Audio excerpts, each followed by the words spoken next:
Hello and welcome to our Vodcast. I'll be going over why have we seen entrepreneurs purchase a controlling stake in a sports franchise. Since the English Premier League formed in 1992, football finances have boomed to the extent of $1 million. Is now small change. However, it is still the case that buying a club is unlikely to yield much return. Despite the significant TV and other commercial revenues, football clubs in England's top flight still struggle to break even. This is ironic, given the goal of setting up a Premier League was to stabilise club finances. Despite the significant TV and other commercial revenues, football clubs in England's top flight still struggle to break even. This is ironic, given the goal of setting up a Premier League team was to stabilise club franchises. According to the latest annual review of football finances, only half the clubs in the Premier League made an operating profit in the last football season. That is profits not including net transfer expenditure. Overall, operating profits of the 20 Premier League teams was just 4% of revenues. And when the net cost of a player trading are added, there are large overall net losses. In the Championship, which is the second tier football in England, only 3 clubs made an operating profit last season and only 5 made a net profit once player trades are taken into account. These figures believe the fact that most of England's football clubs are run by successful businessmen who make plenty of money in other walks of life.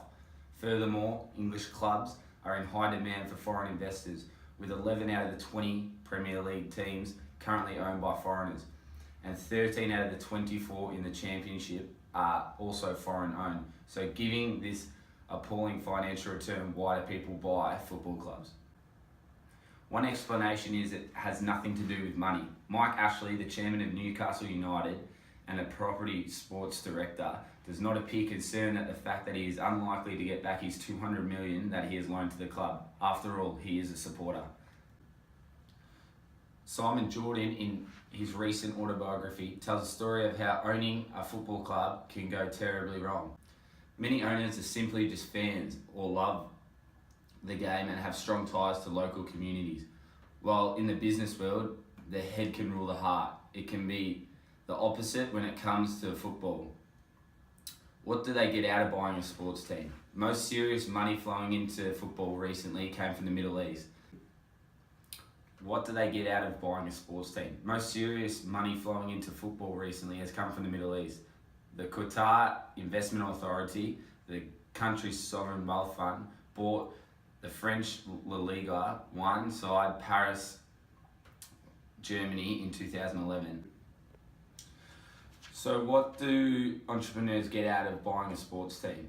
The rich individuals of football clubs don't necessarily make a lot of money. They use it to get celebrity, notoriety and access to important people, and this helps them gain celebrity status.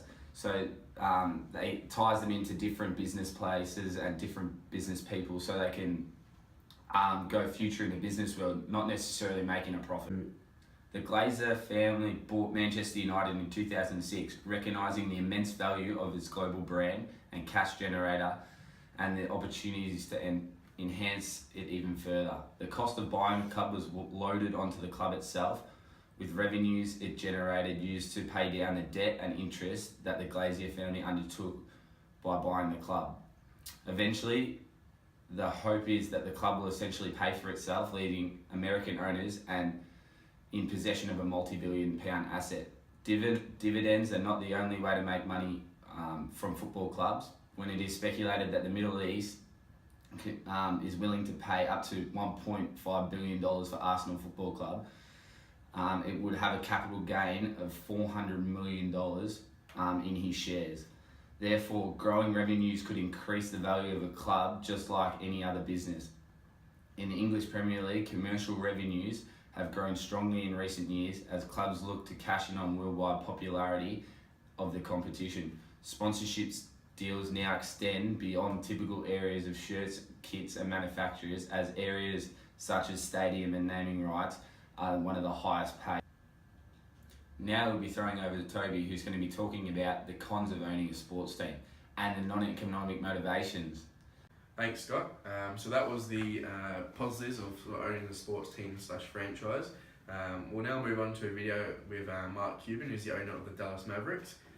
He'll be talking about the reason how it's not a trophy to own a sports team anymore and the risks involved. And then we'll cross over to myself, where we'll talk about the cons of owning a sports team and the non-economic motivations involved as well. As we talk about people wanting to own sports franchises, there's a finite number, but the pricing now, people always ask me, would you buy a football team? I can't afford a football team. Really? Right? I walk through the streets of New York, people pull over their cars, buy the Mets, buy the Mets, buy the Mets. A, I don't want to be in MLB anymore, but B, I don't think I could afford them. The point being, acquiring a franchise has gone from, kind of rich guys, regardless of their demographic, right. or women, right? Because there's women owners as well, being able to write a check for a team, to it being a consortium. A business deal, a big business right, deal with lots of stakeholders. Yeah, you have lots of stakeholders, right? And there's a lead partner and there's a lot of investors. That changes the tenor of the entire sport, right? Or of all sports, right? It's no longer, I used to be the young kid on the block causing problems, right? Now I'm one of the old school dudes, right? Because we've had such a turnover, and a lot of the professional sports have had a big turnover, and the people coming in to buy the teams are rarely individual owners anymore. Right. Now they're consortiums, as you said. So things are really going to change for the Clippers. Things have, again, I can't talk to the Clippers, but I'm saying in sports in general, right? We've already turned the corner now, that buying a professional sports team in any of the 3, maybe 4, including the NHL sports leagues, even Major League Soccer we're talking about, the price of a franchise has gone from, I remember people talked to me years ago, $10 million, right, to $100+ million. It's no longer someone just writing a check, hey, this is my team, right, come into my locker room. It's a real business. It's not, what's the right word? It's not a trophy asset like it used to be. It has to make money. And that has changed dramatically. And it's almost the law of unintended consequences that these circumstances with the Clippers could be what changes it even more dramatically. So I'll be talking about the cons of owning a sports team and also the non-economic motivations involved. So what makes it worth to own a franchise, and what are the red flags that could come up? To start off, it requires an enormous amount of cash up front and comes with all sorts of rules decreed by the various leagues, including limits on the amount that can be financed and restrictions on what the principal owner can do with the franchise. For one thing, team owners have an advantage that many other few companies' owners can have a loyal fan base. Brand loyalty is where owners make their biggest profit, and millions of fans follow teams such as the NBA, and that comes with TV deals, ticket packs, endorsements, media attention, and much more, through which revenue is generated. As technology and multimedia advances, the team will generate more revenue, and in return, so will the owners. Of course, the owner is key in brand development and in improving enterprise value, and if done right, the pros definitely outweigh the cons. Dependency on economic climate has its highs and lows for team owners. With economic recessions and prolonged economic weaknesses, low attendance records hurt owners, especially if the organisation does not produce good teams. Being a team owner, you're in the most public-private company, and it does come with an assortment of pressure. Sport teams and leagues are not immune from economic shocks. Demand for sports entertainment depends on the overall economic climate. The recent prolonged weaknesses in the economy has hurt attendance at many sporting events. Some, for example NFL towns, struggle with mandatory blackouts due to low season ticket sales. As most average Americans view sports as good entertainment, they can be joined when there is extra income to spend. From an economics perspective, demand for attending a sports event is elastic. In other words, a change in someone's income, whether it's downwards or upwards, or a change in the product's cost, such as ticket prices going up or down, will have a material impact on the final demand, which is obviously the ticket, merchandise, and pay-per-view sales. These are the facts about why sports investments can be risky, perhaps less apparent than the other hidden factors that investors should be attuned to that present at least the equivalent business risk. It seems that every day we hear about a sports scandal more sensational or unbelievable than the day before. Make no mistake, these scandals hurt businesses and at times present irreparable damage to reputations. For example, Tiger Woods' affair caused NBC's golf ratings to take an absolute significant hit that the network has yet to fully recover from. Recent allegations of sexual assault at Penn State University not only hurt its reputation, but apparel sales dropped as a result. Incidents such as one where NBA players jumped into the crowd and brawled with fans harms the reputation of the NBA brand as well. At the end of the day, owning a sports team comes with more positives than negatives. Owning the team can help other businesses' ventures, and selling the team in the future will make a profit for its owner. The first one we'll look at is key point: you'll make money when you sell. Stern is proud of the fact in more of his 25 years as commissioner for the NBA, just one franchise has been sold for less than what it was bought. And there are a few exceptional factors in the Charlotte Bobcats sale of Michael Jordan.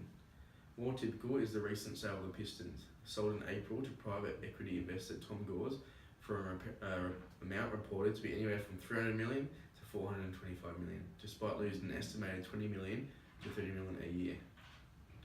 Bill Davison brought the team for $8 million in 1974, $37 million in today's money, and also the Sixers were brought for $125 million in 1996, and after this inflation, it was sold for $300 million.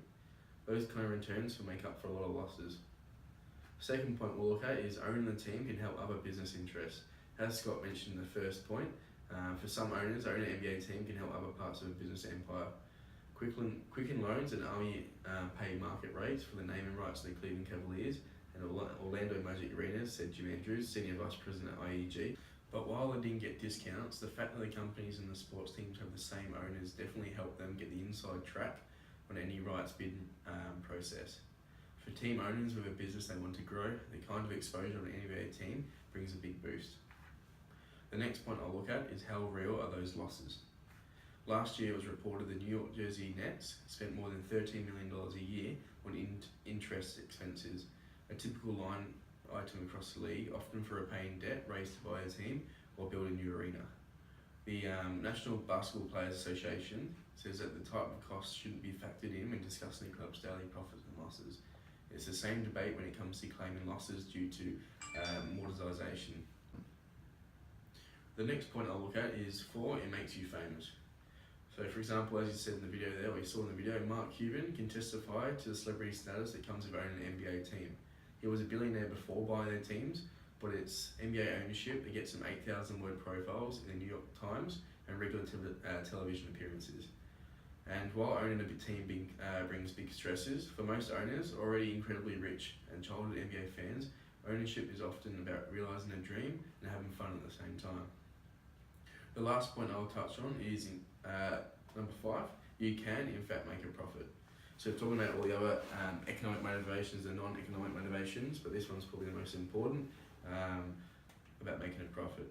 Even taking the NBA's financials at face value, there are 8 teams who make money for their owners. Some of them, big market teams such as the LA Lakers and New York Knicks, comfortably make tens of millions a year profit. And for those clubs suffering right now, there's a hope brought on by the lockout, with the whole dispute with the players, is to get a system where widespread losses are a thing of the past. Logically speaking, the less you pay for your players, the more money available to put in your own pocket or pay for other club membership privileges. So there I've touched on the cons and also non-economic and economic motivations. And we've seen a video there backed up by Mark Cuban about how it's not really a trophy anymore to own a team. And now we'll move on to some examples from Scott, different countries of sport team owners. So the first example we'll be talking about is from the United States with the NBA. After the Los Angeles Clippers were sold at a record $2 billion to Steve Ballmer, who's the CEO of Microsoft. The sale to Ballmer comes at a unique time for the Clippers and the NBA. Both the league and the club have seen television contracts come up for renewal no later than the end of the season.